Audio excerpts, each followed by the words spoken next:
Hello मेरे प्यारे लाडलो, स्वागत है आप सभी का मेरे एमपी के महारथियों, क्लास 9th के चाहने वालों। मैं हूं आपका अपना निक्कू भैया और पढ़ाएंगे क्या बेटा? हिंदी। तो क्लास 9th में मैं आपको पढ़ाने वाला हूं बेटा हिंदी, जिसमें आज हम बहुत ही फेमस कहानी दो बेलों की कथा को पढ़ने वाले हैं, जिसमें बेटा ईमानदारी की कसम लिख के दे रहा हूं बहुत ज्यादा मजा आएगा। और इस लेक्चर के बाद, इस वन शॉट के बाद आपकी सारी की सारी चीज क्लियर हो जाएगी। लेकिन इस वन शॉट को स्टार्ट करने से पहले मेरे बेटा, मैं एक चीज आपको बताने वाला हूं जो आपके लिए बहुत ज्यादा जरूरी है। वो चीज क्या है सर? देखिए, वो है बेटा ये चीज कि इस वन शॉट सीरीज के आपको जितने भी नोट्स हैं, जो भी इसके अंदर जो पीपीटी के नोट्स या एक्स्ट्रा नोट्स जो भी आपको मिलना है, वो कहां पे मिलेंगे आपको? वो मिलेंगे बेटा पीडब्ल्यू की एप्लीकेशन पर, फिजिक्स वाला की एप्लीकेशन पर आपको सारे के सारे नोट मिलेंगे। और ये एकदम मिलने वाला है मुफ्त, बोले तो फ्री। तो फ्री है बेटा, आप सारे के सारे बच्चे जस्ट आपको सर्च करना है, पीडब्ल्यू का एप्लीकेशन पे लॉगिन करना है और सर्च करना है एमपी वन शॉट। आप इंग्लिश मीडियम से हो, हिंदी मीडियम से हो, आपकी क्लास देखो और वहां पर आपको जितने भी सब्जेक्ट के वन शॉट चल रहे हैं सबकी क्या मिल जाएगी बेटा? नोट्स वहां पर आपको इजीली आप एक्सेस कर सकते हो, ताकि आपकी पढ़ाई में और भी चार चांद लग जाए। इसके अलावा बेटा अपन स्टार्ट करते हैं नेक्स्ट एक और चीजें। तो मेरा नाम है मेरे प्यारे बच्चों, वैसे तो मुझे मेरा बोलता नाम जो हमारे मम्मी पापा ने रखा है वो तो हमारा नाम है मेरे प्यारे बच्चों, क्या? निखिल। ऐसा मेरा नाम निखिल खत्री है, बट लोगों मुझे, मेरे बच्चे मुझे प्यार से बुलाते हैं निक्कू भैया। क्या बुलाते हैं मेरे प्यारे बच्चों? निक्कू भैया। प्यार से मुझे मेरे बच्चे निक्कू भैया बुलाते हैं। तो आप मुझे निखिल सर बोल दो, निखिल भैया बोल दो, कुछ भी बोल दो, निक्कू भैया बोल दो, जो बोलोगे, लेकिन प्यार से बोलो, है ना? कहते रहो लेकिन प्यार से बोलो, बड़ा अच्छा लगेगा। ठीक है मेरे प्यारे बच्चों? ठीक है, तो बेटा स्टार्ट करते हैं दो बेलों की कथा। बेटा ये कथा कुछ ऐसी है, ये कहानी कुछ ऐसी है कि हम जीवन में प्यार से रहे, है ना? जैसे एक इंसान होता है, हमारे दिल में एक फीलिंग होती है कि भैया प्यार आता है, किसी के लिए दुलार आता है ना? कि दोस्ती में प्यार होता है। प्यार कई तरह का होता है, दोस्ती वाला प्यार होता है ना? प्रेमिका से प्यार होता है, एक तरीके से माँ बाप से प्यार होता है ना? जीवन में निर्जीव वस्तु से प्यार हो जाता है, जैसे किसी को अपनी बाइक से प्यार रहता है, किसी को साइकिल से प्यार रहता है ना? तो क्या होता है कि आज हम इस चैप्टर को ऐसे ही पढ़ेंगे कि दो बेलों के बारे में बात करेंगे कि सर ये जानवरों के अंदर प्यार कैसा होता है। पहली बात तो उनको हम कहते हैं कि इनमें फीलिंग्स नहीं होती, लेकिन बेटा अगर कोई सी भी अगर जीव है, पूरे समस्त ब्रह्मांड में अगर कोई भी जीव है तो उसके अंदर क्या? जान है। और जान है तो भैया उसके अंदर सारी भावनाएं भी हैं, चाहे वो मनुष्य हो या जानवर हो या फूल पेड़ पौधे कुछ भी हो। जो चीज बढ़ती दिखाई जा रही है उसके अंदर क्या है? फीलिंग से है। वो एक फीलिंग से ही मिलकर बनी हुई है सारी की सारी चीज। तो यही समझाने के लिए आज मैं आपको आया हूं। इसके लिए एक बहुत बढ़िया सी शायरी मैंने आपके लिए लेके आया हूं बेटा। क्या लेके आया हूं? यह आपको दिख रहा है, क्या दिख रहा है? इन बेजुबान जानवरों के बारे में मैंने कुछ लिखा है, तो आप सारे के सारे बच्चे देखेंगे कि बेजुबान से दिल लगाकर तो देखो।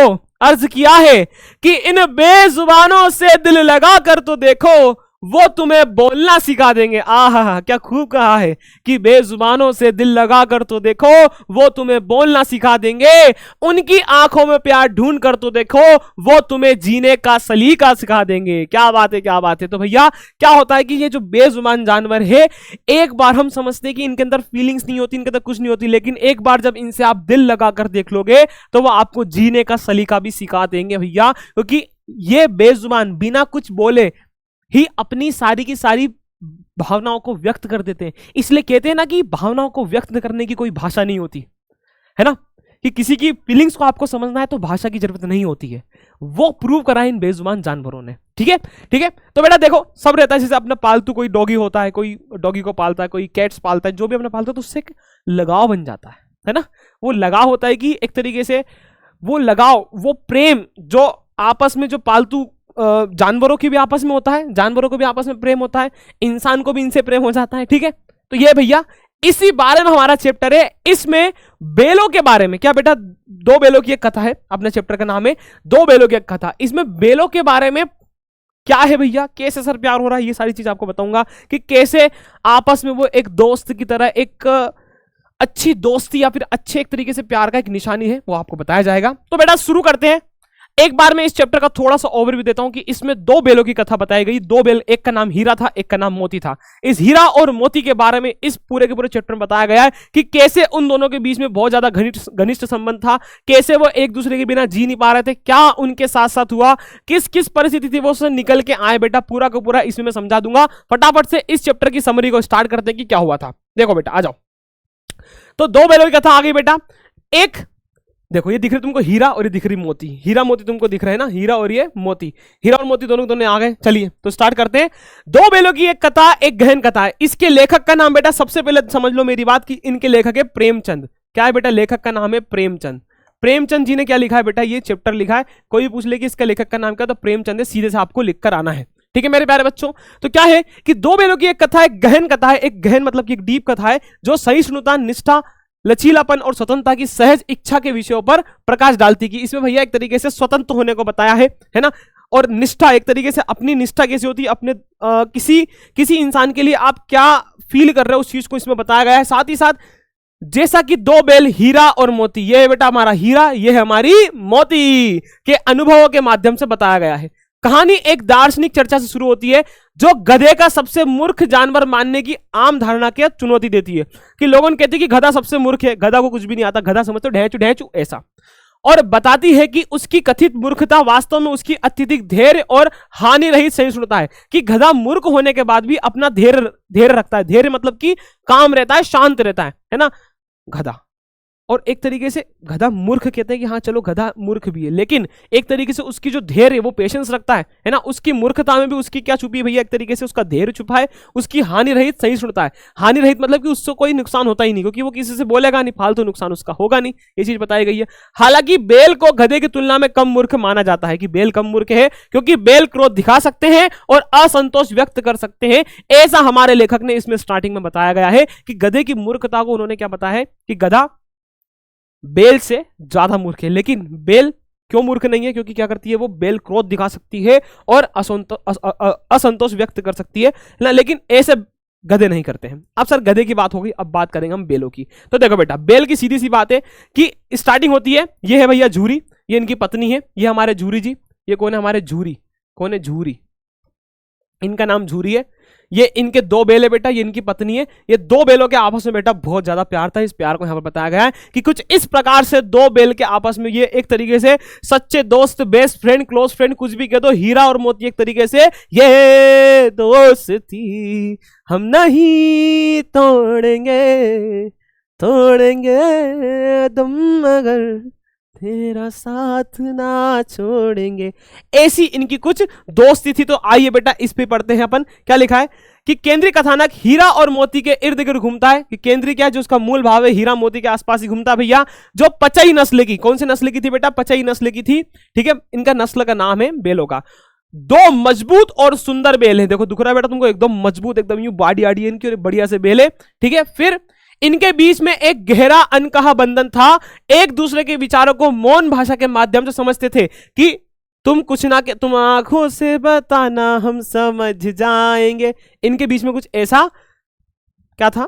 संबंध था, क्योंकि ये बोल नहीं सकते थे, बेजुबान प्राणी है। फिर एक गुप्त शक्ति जो मनुष्य में श्रेष्ठता का दावा करने के बावजूद नहीं होती, उनका स्नेह, उनकी आपसी देखभाल, हल चलाते, गाड़ी खींचते समय एक दूसरे के लिए अधिक बोझ उठाने की उनकी इच्छा, और साथ में खाना खाने और आराम करने जैसी उनकी साझा आदतों में स्पष्ट था। कि वो एक साथ ही खाना खाती थी। अगर मान लो बैलगाड़ी लगा रखी पीछे, तो वो दोनों साथ मिलकर बोझ उठाती थी। मतलब एक साथ ही हाथ बढ़ाना, एक तरीके से दोनों साथ में खाती, साथ में सारी चीजें वो करती थी। दो बैल कभी भी जुदा नहीं रहती थी, एक साथ ही रहती थी। इनको एक दूसरे की आदत थी।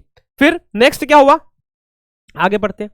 एक महत्वपूर्ण मोड़ तब आता है इस कहानी में जब झूरी बेलों को अपने साले गया के पास भेज देता है। साले का नाम क्या बेटा? झूरी का साला था। झूरी का साला, उसका नाम क्या था बेटा? गया। साला मतलब कि बहन का भाई, है ना। गया नाम था, गया। ठीक है, उसका नाम था गया। कहां गया सर? नहीं, गया नाम ही उसका गया था बेटा। चलो, तो उसके पास भेज देता है, यह मानते हुए कि उन्हें बेच दिया गया है, और ऐसा मानते हुए कि उनको बेच दिया गया है। इस ऐसे ऐसे करके उनके साले के पास भेज देता है, क्योंकि उसकी जो पत्नी थी बहुत ज्यादा किचकिच करती थी, उसको पसंद नहीं थे। बेल व्यथित हो जाते हैं। अब बेल व्यथित हो गए। बेल कैसे व्यथित हो गए? कि वो दोनों को एक तरीके से, देखो बेल है तो बेल को अपने मालिक भी पसंद होता है ना, कि बेल मालिक के पास ज्यादा सुनती। बेल एक तरीके से बेल का मालिक से भी तो घनिष्ठ संबंध बन गया था। और गया द्वारा उन्हें ले जाने के प्रयासों का विरोध करते हैं। बेल जाते ही नहीं, ऐसे अपने आप को टाइट कर लेते, विरोध करते कि मैं नहीं जाएंगे, हम नहीं जाएंगे, क्योंकि वे इसे अपने दयालु मालिक द्वारा त्याग दिए जाने के रूप में देखते हैं कि हमें हमारा मालिक जो दयालु झूरी भैया वो हमें छोड़ देगा। ये जो झूरी है वो क्या कर देगा, छोड़ देगा। इनको बहुत याद इन बेलों को इनकी बहुत ज्यादा याद आती है, ये हमारा असली मालिक है, हम इसको छोड़ के नहीं जाएंगे। फिर गया के घर पर वे उन्हें दिया गया चारा खाने से इंकार कर देते हैं। अब गया के घर पर वो उसको चारा खिलाता है, क्या करता है बेटा, चारा खिलाता है। चारा खाने से भी मना कर देते बेल उनकी, नहीं हम चारा भी नहीं खाएंगे। उनके दिल से दुख भारी हो जाते हैं, दोनों के दोनों बेचारे बहुत ज्यादा दुख में रहते हैं। नेक्स्ट, और नए वातावरण के अलगाव की भावना होती है, और एक तरीके से उनको नए वातावरण में अलगाव मतलब अलग सा लगता है कि हम हमारे मालिक से अलग हो चुके हैं। फिर वे अपनी मजबूत रस्सियों को तोड़कर झूरी के पास वापस दौड़कर उल्लेखनीय लचीलापन प्रदर्शित करते हैं कि उन्होंने क्या करा। एक दिन जब इसने, वो क्या करता था, गया इससे बहुत ज्यादा काम करवाता था खेत में, है ना, ये गया आदमी बहुत ज्यादा काम करवाता था इससे। तो एक दिन उन्होंने क्या करा, एक दिन वो बंधी हुई से अपनी रस्सियों को उन्होंने तोड़ा, अपनी रस्सियों को तोड़कर वो क्या करने लग गई, वहां से भाग गई। क्या करी बेटा, वहां से भाग गई। ये दोनों के दोनों बेल वहां से भाग चले कि उनको अच्छा नहीं लग रहा था, वहां पे अलगाव की फीलिंग आ रही थी, उनको अलग अलग लग रहा था, उनको मालिक की याद आ रही थी। तो वो क्या करा, एकदम से वहां से भाग गए कि हम यहां से भाग जाते हैं। फिर वह घर लौटने की तीव्र इच्छा से प्रेरित होकर अपनी मजबूत रस्सी को तोड़कर भाग गए। और उल्लेखनीय लचीलापन मतलब कि वो रस्सी को उन्होंने तोड़ दिया। लचीलापन मतलब कि दोनों कितनी ज्यादा, दोनों में फ्लेक्सिबिलिटी थी, एक तरह से यूं करके तोड़ के निकल गए बाहर। फिर उनकी आंखों में विद्रोह स्नेह झलकता है। विद्रोह स्नेह मतलब कि एक तरीके से विद्रोह कर रहे थे वो, किस चीज का, वो उस गया का, जो उसका साला था, झूरी का साला, उससे विद्रोह करके निकल गए। झूरी और गांव के बच्चे उनकी वापसी देखकर बेहद खुश हो गए कि भैया झूरी और उनके जो गांव के बच्चे, झूरी कौन बेटा, इनका मालिक, और गांव के सारे बच्चे बहुत खुश हो गए कि हीरा मोती वापस आ गए। फिर उनकी वापसी बहुत खुश है, जो उनकी आपसी स्नेह और उनकी यात्रा को महत्व को दर्शाता है। जिस प्रकार से दोनों साथ में एक साथ भागे भैया कि हम लोग भाग रहे हैं, है ना, और क्या कर रहे हैं, भागते भागते वो अपने मालिक के पास पहुंच गए। नेक्स्ट, फिर हालांकि झूरी की पत्नी उनकी वापसी को विश्वासघात मानती है। अब झूरी की पत्नी यूं बोल रही थी कि मेरे, क्योंकि झूरी के भाई था, है ना, झूरी का जो साला था वो उसकी पत्नी का भाई था, कि मेरे भाई के यहाँ से भाग के आ गए दोनों को दोनों बेल। वो समझ रहे कि इनने धोखा करा, मेरे भाई के यहाँ से भाग गई है वो। अब बेटा बहन को भाई ज्यादा प्यार रहता है, पति से ज्यादा प्यार तो भाई रहता है बहन को, है ना। फिर और मजदूर को निर्देश देती कि वे उन्हें केवल सूखा चारा खिलाएं, है ना, और जब गया लौटता है तो वो उन्हें एक गाड़ी में जोतता है। लेकिन बेल विशेष रूप से मोती का विरोध करते हैं, यहां तक कि गाड़ी को खाई में गिराने का प्रयास करते हैं। गया के कमजोर कठोर शासन में उन्हें पीटा भी जाता है। ये वापस से उसको, जो गया है वो लेकर चल जाता है, कहां पर, वापस से गया उसको कहां लेकर चल जाता है, उसके गांव लेके चल जाता है। अब रास्ते में बैलगाड़ी में उसको गया ने क्या कर दिया था, एक तरीके से रख दिया, इस प्रकार से मारता भी था उसको, है ना, कि गया ने बैलगाड़ी में दोनों को कहीं लेके जा रहा था। अब हीरा क्या कर रहा था कि हीरा हाँ क्या बोला है कि फिर उन्हें गाड़ी में जोतता है, लेकिन बेल विशेष रूप से मोती विरोध करता है। अब हीरा क्या चाह रहा था, मोती क्या चाह रहा था कि मैं गड्ढे में गाड़ी ढकेल दूं ताकि ये गिर जाए, बट मोती उसका विरोध कर रहा था कि मोती ने उस गड्ढे के साइड में से गाड़ी को निकाल लिया। वो नहीं चाहता था कि कुछ इस तरीके से वो गिर जाए। और इस प्रकार से जो गया है, ये जो गया उनका साला था, क्योंकि गया उनका साला बहुत ज्यादा बेलों को मारता था, लेकिन वह काम करने से इनकार कर देते, जिससे उत्पीड़न के खिलाफ प्रतिरोध की मजबूत भावना प्रकट होती है। हिंसा की अपनी क्षमता के बावजूद बेल एक नैतिक संहिता का पालन करते हैं, महिलाओं पर हमला करने से इनकार करते हैं। इस दौरान गया की सौतेली बेटी, एक छोटी लड़की, चुपके से उन्हें खाना खिलाती है। अब बेचारे बेल पहली दोनों, बेटा देखो ये रो रहा है ना, देखो ये रो रहा है, इस तरीके से बहुत ज्यादा दुख में थे, इस तरीके से बहुत ज्यादा क्या थे बेटा, दुख में थे। तो इनका ये दुख बहुत ज्यादा बढ़ गया था, क्योंकि गया, ये जो गया इसका साला, ये क्या ना, गया इसको बहुत मारता था हर तरीके से, मतलब खेतों में हल चलाने के लिए दिन भर रात भर उनसे हल चलवाता था, बहुत ज्यादा मेहनत करवाता था, मतलब अपने मालिक से दूर होकर एकदम दुखी हो गई थी दोनों। तो एक तरीके से गया की सौतीली बेटी, एक छोटी सी लड़की ने, उन्होंने क्या करा, चुपके से खाना खिला दिया। उसकी दयालु कार्य यद्यपि छोटे सांत्वना प्रदान करते हैं और उनके प्रतिरोध की भावना को बढ़ावा देते हैं ना, और यह उसकी करुणा है, किसकी, बच्ची की, जो अंततः गया से उनके अंतिम भागने की सुविधा प्रदान करती है। और वह लड़की क्या करती है बेटा, वो लड़की क्या करती है, इन दोनों बेलों को इनकी रस्सी खोल देती है, रस्सी को खोल देती है और उनको भागने में सहायता करती है। कौन सहायता करती है, वो लड़की। वो कौन बेटा, वो लड़की, सौतेली बेटी, गया की जो सौतेली बेटी थी, गया की जो बेटी थी सौतेली, गया की बेटी थी, वो इनको क्या करती है, रस्सी को खोल लेती है और भागने में सहायता करती है कि तुम लोग यहां से चले जाओ, है ना, और इनको खोल दिया बेलों को। अब जब बेल उन रास्ते में जा रहे थे तो गया से भागने के बाद अपनी यात्रा में हीरा मोती का एक जंगली सांड से क्या हुआ, सामना हो गया। इन जंगली सांड से क्या हो गया बेटा, सामना हो गया, जंगली सांड सामने आ गया, जंगली सांड से सामना हो गया भयंकर तरीके से। बेटा यही देखते जाओ, अभी तो आगे और मजे मजे आएंगे। सारी पूरी वीडियो देखो, यहाँ पे एक ही बार में खत्म करना, वन शॉट है, फटाफट देखो। फिर जंगली सांड से उनका सामना हो गया। यह टकराव एकता और रणनीतिक सोच की शक्ति को उजागर करता है कि ऐसा टकराव हुआ कि भैया एकता, कि हीरा मोती दो है, सांड अकेला है। अगर चाहे तो दोनों मिलकर इसको आराम से परास्त कर सकते हैं, लेकिन इन दोनों में एकता होना जरूरी है, कि इन दोनों को साथ में गेले गेले साथ आना बहुत ज्यादा जरूरी है ना। और रणनीतिक सोच मतलब इन दोनों ने एक रणनीति बनाई, क्योंकि सांड हमेशा बेल से ज्यादा हेवी होता है, ताकतवर होता है। तो इन दोनों ने एक प्लान बनाया कि इस तरीके से हमें इस बेल को चित्त करना है, या इस तरीके से इस बेल को हमें हराना है एक तरीके से, है ना। फिर क्या हुआ, क्योंकि उन्हें एहसास होता है कि इस दुर्जय प्रतिद्वंदी पर विजय पाने के लिए सहयोग आवश्यक है, मतलब एक टीम में हमको काम ज्यादा करना पड़ेगा। उनका हमला, जिसमें एक बेल आगे से दूसरा बेल पीछे से हमला करता है, कि एक बीच में सांड है, एक बेल इधर से आया, एक बेल इधर से आया, दोनों ने क्या कर दिया, टक्कर हो गई दोनों की, मतलब उनसे लड़ा। फिर जंगली बेल को सफलतापूर्वक पराजित कर देता है, जो उनकी टीम वर्क की प्रभावशालीता दिखाता है। अब जंगली बेल को इन दोनों ने क्या कर दिया बेटा, हरा दिया। हीरा मोती की बेटा ऐसी ही है कि एक दूसरे के लिए जान दे देंगे, जान पे भी खेलेंगे, जान भी हम दे देंगे, कर लेंगे सबसे दुश्मनी। फिर वो आगे बढ़ी भैया, भगते भगते जब वो गया कि वहां से भग रहे थे। हालांकि उनकी यात्रा उन्हें एक मटर के खेत में पकड़े जाने के बाद कांजी होश पशुओं के, अब वो मटर के खेत में पकड़े जाते हैं, जो पशुओं के बाड़े कांजी होश तक ले जाती है, पशुओं के बाड़े तक उनको ले जाती है, ये पशुओं का बाड़ा है, वो पकड़े जाते हैं मटर के खेत में। उन्हें गंभीर उपेक्षा का सामना करना पड़ता है। लोग बाग उनसे बोलते हैं यहाँ से भग गई है दोनों की दोनों बेल, ऐसा वैसा करके उनको एक कांजी हाउस मतलब कि पशुओं के बाड़े में छोड़ देते हैं। भोजन या पानी के बिना भूखे मरने के लिए छोड़ दिया उनको। संस्थागत सेटिंग्स में जानवरों के प्रति सामाजिक उदासीनता और क्रूरता की आलोचना की जाती है कि ये जानवर ऐसे होते हैं, हर कहीं से भग जाते हैं, लड़ लिए भग लिए, अफरा तफरी मचा दी पूरे गांव में, ऐसा करके। विकट परिस्थितियों के बावजूद हीरा कमजोर दीवार को तोड़ने का प्रयास करता है। अब वहां पे एक दीवार बनी हुई थी, जैसे ये अंदर थे, अंदर इनकी दीवार थी, तो हीरा जो हमारा है, हीरा क्या कर रहा था कि इस दीवार को तोड़ने का प्रयास करता कि मैं दीवार तोड़ के भाग जाऊं मेरे मालिक के पास, लेकिन उसे दंडित किया जाता है ना, उसको और ज्यादा मारा जाता है ना। मोती गहरी वफादारी का प्रदर्शन करते हुए हीरा को छोड़ने से इनकार कर देता है। अब वो क्या करता है, एक तरीके से चाहता है कि इन दोनों को अलग कर दे, लेकिन वो दोनों अलग अभी भी नहीं होते। वो जो पशुओं के बाड़े में व्यक्ति था वो उनको अलग करना चाहता था, लेकिन उन्होंने बोला नहीं, हम अलग नहीं होंगे, हम एक साथ ही रहेंगे।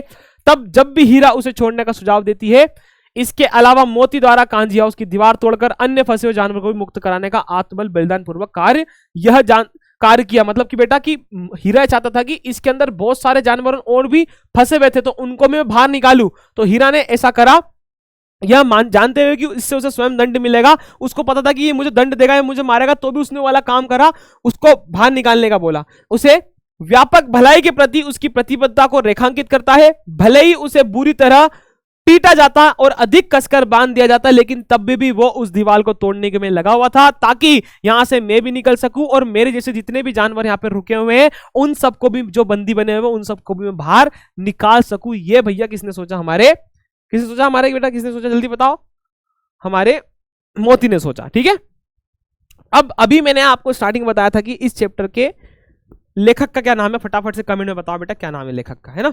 चलिए नेक्स्ट बढ़ते हैं आगे। अब इसके लास्ट स्टेंजा पे आ गए हम।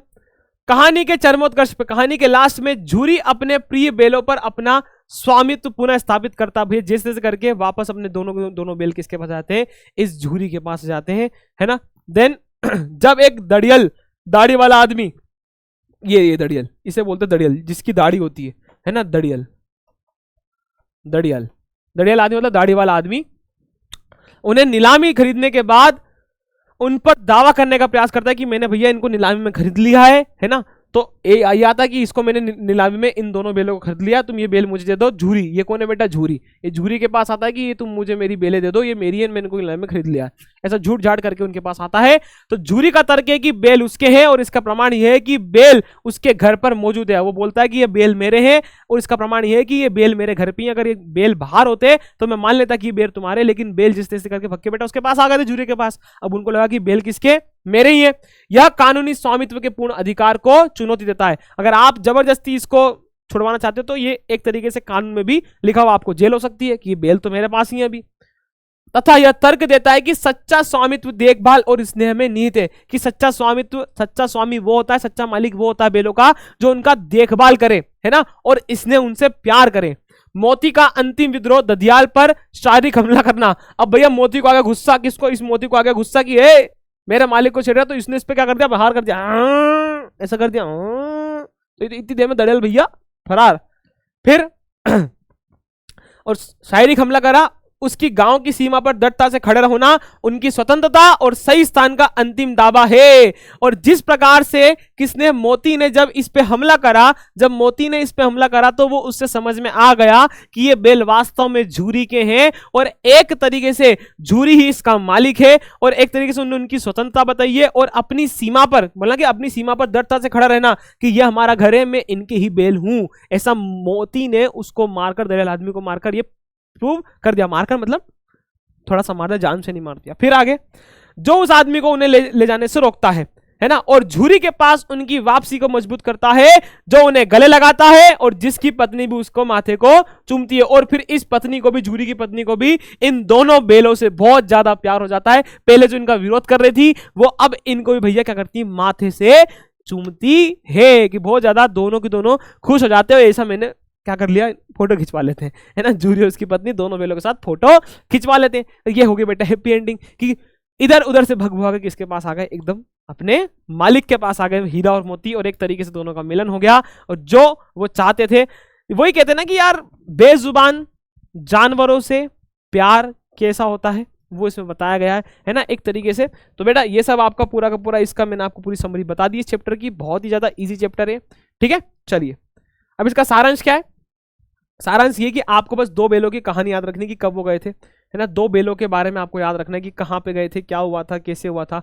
दो बेलों का आपको अच्छे से याद रखना है कि दो बेलों के पहले कौन था, झूरी, झूरी इसका मालिक था, है ना, कौन था बेटा, झूरी इसका मालिक था, है ना। फिर क्या क्या हुआ इसमें, आपको सिर्फ इसकी स्टोरी याद रखना है, स्टोरी याद रखना है। हीरा और मोती बहुत ही फेमस स्टोरी बेटा, ये बहुत ही फेमस स्टोरी, हीरा और मोती बहुत ही ज्यादा फेमस स्टोरी है ये। तो हीरा मोती की जो हमारी दो बेलों की स्टोरी है, इसको सिर्फ आप ध्यान रखो कब क्या हुआ है ना, आपको इजीली सारी सारी चीजें मिल जाएगी, ठीक है, कि कब वो हुआ था, इनके साले का नाम क्या था, वहां जाके क्या हुआ, है ना, फिर ये क्यों चले गए वहां पर। इस तरीके से आपको मैंने अभी पूरी की पूरी चैप्टर पढ़ा दिया है, सारे के सारे एनिमेटेड तरीके से मैंने आपको फोटोज भी बताए सारे, है ना, ठीक है। अब आगे बढ़ते बेटा होमवर्क पे। गृह कार्य में ये बेटा कि आपको इसका रिवाइज करना है, रिवीजन आपको अच्छे से करना है ना, इसके क्वेश्चन आंसर आपको नोट्स में अपडेट भी हो जाएंगे, ठीक है। तो अगर स्टोरी याद है तो क्वेश्चन आंसर आप यूं ही कर सकते हो, इसके एमसीक्यूज भी आप नॉर्मल तरीके से बहुत ही अच्छे से कर सकते हो, है ना। और बेटा भूलिए नहीं, सारे के सारे बच्चे पीडब्ल्यू ऐप को इंस्टॉल करिए, पीडब्ल्यू ऐप को इंस्टॉल करोगे आपको वहां पर मिलेगा क्या बेटा, इसके नोट्स आपको सारे के सारे वहां पर मिल जाएंगे, एकदम फ्री ऑफ कॉस्ट है, ये भी आपको मैंने पहले बता चुका हूं। तो इसका रिवीजन आपको करना है ना, स्टोरी आपको ध्यान रखनी है ना, स्टोरी ध्यान रखनी, जो मैंने स्टोरी अभी आपको बताई है, सारांश आपको अच्छे से ध्यान रखना है कब क्या हुआ था। इससे क्वेश्चन आंसर एमसीक्यू सब कुछ बन सकते हैं बहुत ही इजी तरीके से, ठीक है मेरे प्यारे लाडलो।